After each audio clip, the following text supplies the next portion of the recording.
Tales from the wild. Stories from the heart. A journey into the mind and soul of fired-up business professionals where they share their vision for the future. And hear from a different non-profit organization every month as they create awareness of their goals and their needs. Dive into a world of untamed passion as we join our host, Shireen for this month's episode of Friends from Wild Places.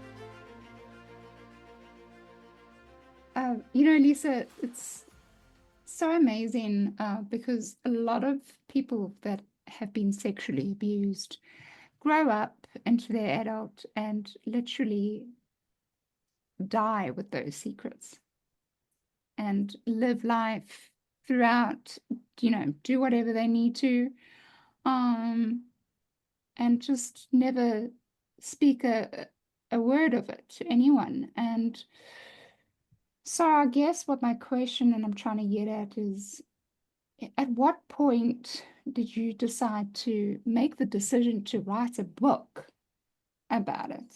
Because that's really going and putting it out to the world, It is, and it was very hard to do so. But my defining moment was I'm married. I have 3 young children.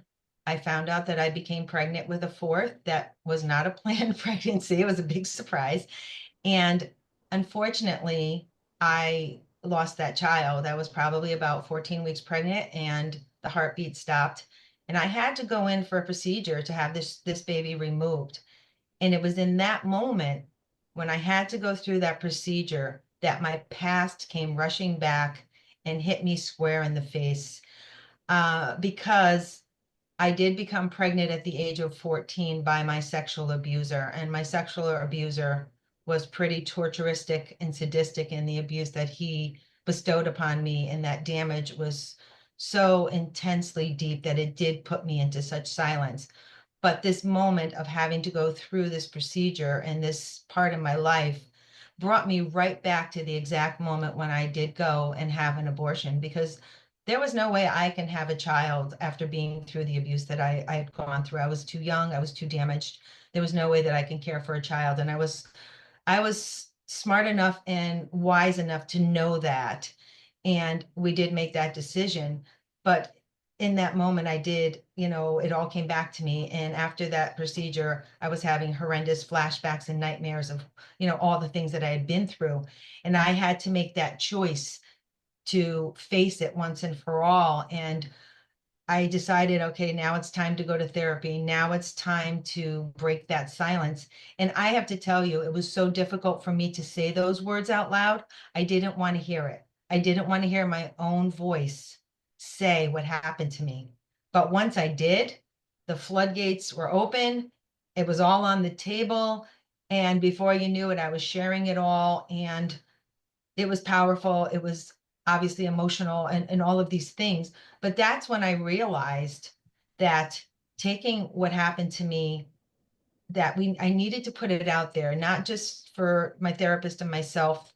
I had to share these things with my husband, who didn't know all these things, which blew him away.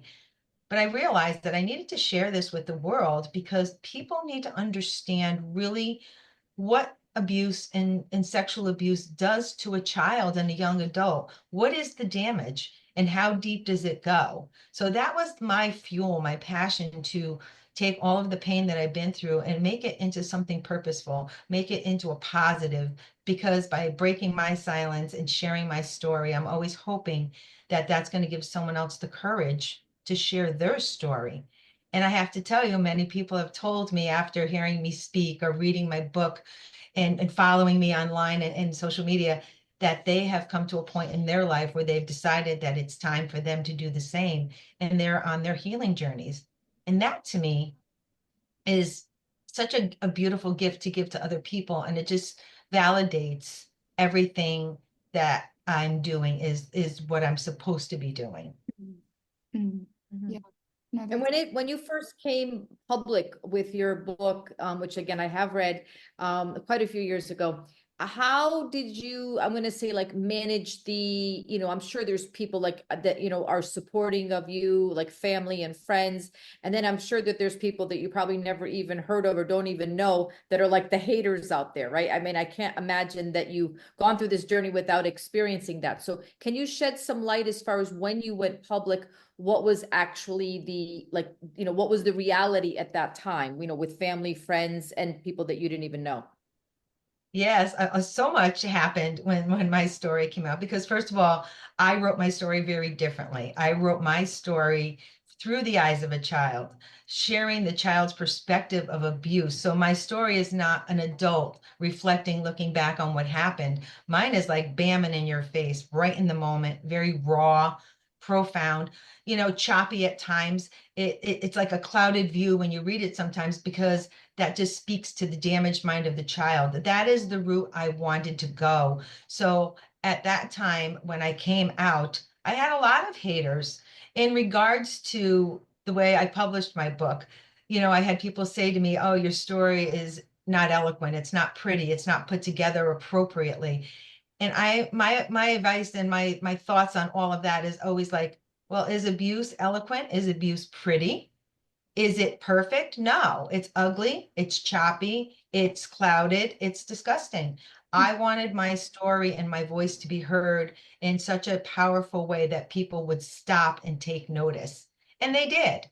And, Mhm. as far as family, oh my goodness, that was like a proverbial bomb because my family, a lot of them disowned me after my story came out, which was very painful to go through on top of everything else. But I stood strong in my virtue. I stood strong in my story. It's 100%, real and it's how it happened. And I own every bit of it. But I did lose family members because of it. And I had other ones that were angry with me that kind of came to terms with things as time went on. But I also have far more people who have embraced my story, who have embraced my inner child, the damaged child, and relate to it because it's just so authentic. It's so real when you read it and I talk about it. This is reality. This is life. This is what truly does happen behind those closed doors. So I've had both, the positive, the negative. I had honestly one presentation, I had a woman stood up and started yelling at me because I chose to forgive my mother and stand by her. This woman was so angry with me. So angry. She couldn't contain herself. And this is a room of over 100 people that I'm speaking. And it was a social workers conference. And this woman was just really angry. But when what I said to her was, I am sorry for whatever you went through in your life, that this is so triggering for you. And I hope that you can find healing and peace. And she was not even happy with that she just continued to banter and left, then came back, bought my book, left, and then wrote the worst book review in the world. I like, it was just what she wrote. But when I read her book review, as upset as I was that she wrote it in such a negative way, all the points that she hit and the things that she talked about really showed me that this woman has been through some serious damage that she has just not been able to address and work through. And that really made me feel bad for her because my goal is never to hurt anybody. My goal is always to help people. So I've seen that aspect. And I've also seen, people will come up to me after an author talk. I had a woman who came up to me, she was in her late 70s, and she held my hands and she cried and she disclosed her abuse from childhood that nobody has ever heard. She's standing there with her daughter. They're crying. Her daughter never heard this story before. And we talked about it. And she just said to me that by me standing up there and sharing my story, finally, after all these years, gave her courage and strength to do the same. It was just such a powerful moment that to think about this woman in her late 70s held it tight all those years. And I gave her a safe space to speak. And that always just touches my heart and humbles me. Yeah. Wow. What a heartfelt. What was the time frame, Lisa, as far as if you can just walk our listeners through the time frame as far as so when you were facing like this crisis situation in the hospital with the flashbacks, what year was that? And then you started, kind of processing your own emotions, and then decided to write your book. Can you just walk us through just for like some dates, just for reference points for us? Yes, and I'm thinking back because my book came out in 2016. So 6 years prior to that. So that brings you back to, 2000s. Like, that's really when I really started going through those things. My kids were young. I was, working through all of that stuff. And when I talk about therapy, I've been to therapy a couple of different times and I had a couple of different therapists. And I have to say, the first therapist and the last therapist really were so hugely helpful. My first therapist gave me this safe space to really share and talk about what happened to me. My last therapist is the one who encouraged me to continue to write, to write all my things down. So you're talking, 2000, like 2010, 2000s when I first went, 2010 when I really was digging deep into the writing aspect and pushing forward to putting my book together. I remember going to therapy and I would bring him short stories and he would look at them and he would keep them all saved. And one day he pulled them all out and he handed them to me and he goes, "You realize you just wrote a book." And Oh, I'm wow. like, Wow. I Wow. guess I did. I guess I wrote a book. So, and from that point, I took all of that information and worked to put it into story form. And it was a huge process. It was a massive healing process, to go through it and break through all these pieces and really, put my life into perspective of how it all happened and, what I went through, the good, the bad, the ugly, and how I came out on the other side sane and doing the things that I do. I've had people say that to me. I can't believe that you are so grounded and insane after all of these things that have happened to you. And I chalk a lot of that up to faith and I chalk a lot of that up to hope and God and all those things. I'm a very spiritual person. Mm. And I know in my dark times, I really dug deep into some spirituality to get me through. Mm. So, and that strong inner strength and inner will to go on to fight no matter what happens. You're going to continue to fight. I had that inner spirit of that fighting nature always. Yeah, Right. it's amazing. And your second book now is kind of in tribute and memory of your mother. Is that correct with the book currently? Well, it is, yeah. So my mom, struggled obviously profusely with mental illness. So what I did was I wrote my mother's story from birth to death, everything in between, and our complex relationship as mother and daughter. And my mother's story is very powerful, and it shows you generational abuse. It shows you generational mental illness. My mother asked me to write her story. She said, "Promise me that one day you will share my story so people can understand what people with mental illness really do go through and how it affects everyone around them."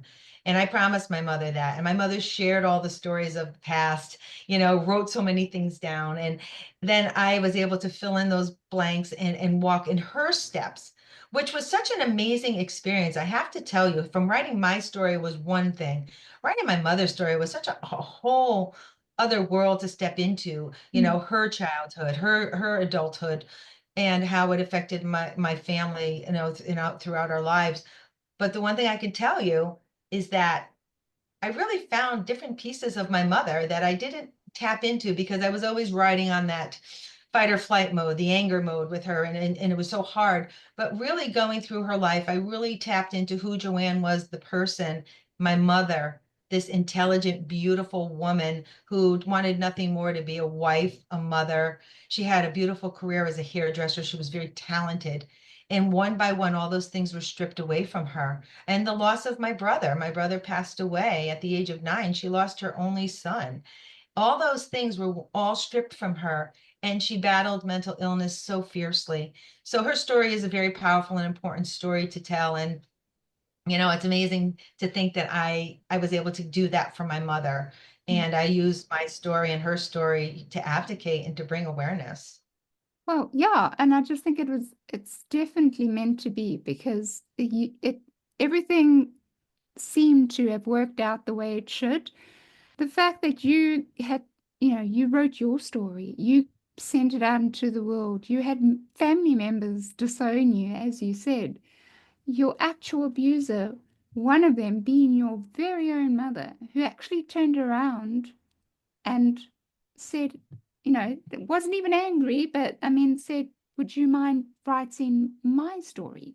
And I can only imagine how many emotions you must have gone through having to write that point and perspective, being your abuser's perspective, because there's not a lot of people that know or want to know their abuser's perspective. Quite frankly, I think a lot of people want to make sure that their abusers stay on the other side of the world and never see them ever again, So this is quite a unique situation, and beautiful, inspiring story of healing for you and your mom. So that was really important that you shared that. But before we continue, Lisa, Tanya, let me just jump in here with a little bit of a Buzzsprout ad. So Friends from Wild Places is a place to share stories from other business owners and professionals such as Lisa. A safe space to show support for other business owners and entrepreneurs all over the world. We feature nonprofits every month to try and make a difference and give a helpline to someone in need. Do you have a message you want to share with the world? Or maybe you just think it'll be fun to have your own talk show. Podcasting is an easy, inexpensive, and fun way to expand your reach online. To start your own podcast, follow the link in the show notes. This lets Buzzsprout know that we sent you, and it does help support our show. The team at Buzzsprout is passionate about helping you succeed. So, Lisa, back to you, and your inspiring story. If I don't know if we've asked, I don't think we have asked this question, but what is the name of your books, and where can we go and purchase these books? Yes, so my story is The Unspoken Truth, a memoir. And when I wrote this story, that term, the unspoken, is really what gravitated to me, to put, a name to my own personal story. So The Unspoken Truth, a memoir. And my mom's story is The Book of Joanne. And you can find my books on Amazon, Barnes and Noble. I always encourage people to go to my website, lisazarcone.net. I have all the information there as well. And if people come to my website, they can see more about my story. I do a lot of blogging and poetry and different things like that. And also it just shows you like events, and when I'm speaking at different speaking engagements, they can see, what I'm doing. But definitely, Amazon and Barnes and Noble are the two big places everybody goes to purchase my books. And Lisa, and when you wrote your first book, your mom was living at that time, is that correct? My mom was living at that time, and she actually passed away before it became published, but she knew I was writing my own story, and she encouraged me to write my own story. The interesting thing about my mom was that, again, severely mentally ill, and most of the time we rode what I call the crazy train, and not to be disrespectful, but we did ride that train, that roller coaster of everything, because she cycled so quickly all the time. But then she would have these moments of clarity. And in these moments of clarity, we would have the most amazing conversations. And honestly, when I would go visit my mother, because my mom was in a nursing home, and I would go visit her, I would always say a little prayer: please give me a day of clarity. Just give me a little piece of my mom. And when those things happened, and they weren't all the time, believe me, they were far and few between. Most of the time it was chaos and a lot happening. But when I had those moments with her and we really just talked about things, she was just so spot on about life, wisdom, what she really understood about herself and her illness, and how she knew how it affected me and the damage, that happened to me. So we would have these moments of clarity that were just amazing. But she did not see the book come to life, but I know she traveled that path with me. And I can also tell you, when my mom's book came out, my mom's book was supposed to come out in September of 2023. And we had all of these, roadblocks and things were happening, and I was frustrated. I'm like, I just want to get her story out there. And finally, when the book came out, my publisher writes me and says, here's your date. And it was January 28th, 2024. My mom passed away on January 28th, 2014. I was Wow. blown away by the date and the Yeah. connection.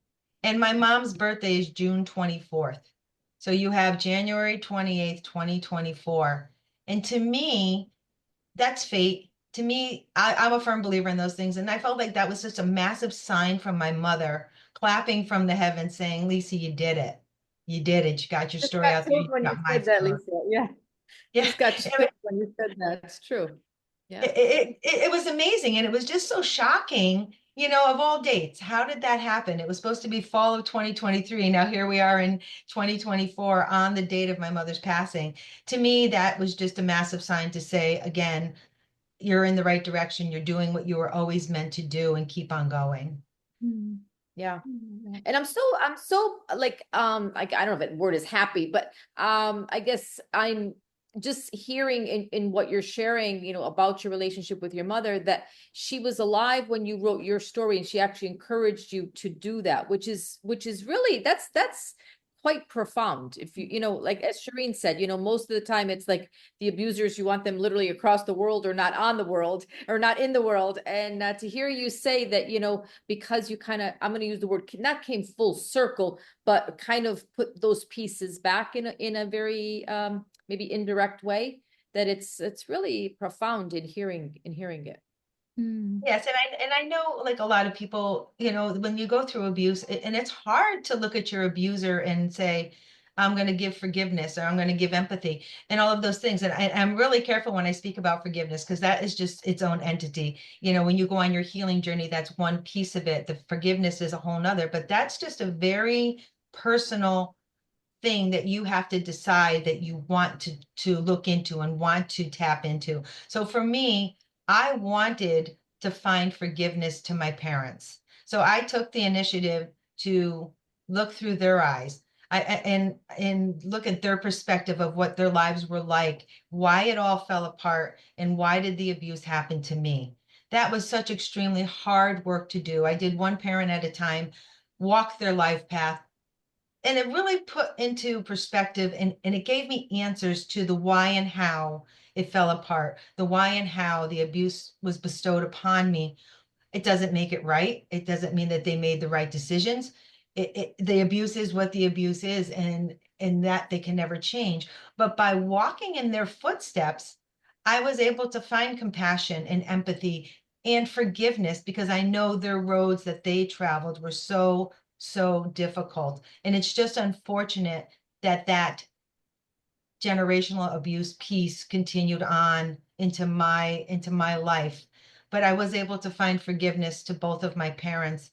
And I even extended this, which is going to sound maybe wild to both of you, is that I walked the footsteps of my sexual abuser in part of my own healing process, to find understanding to the why and how it came to such horrific sexual abuse.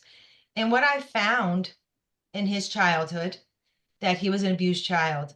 He was horrifically abused. His parents were alcoholic and drug addicts. He was sexually abused by his own mother.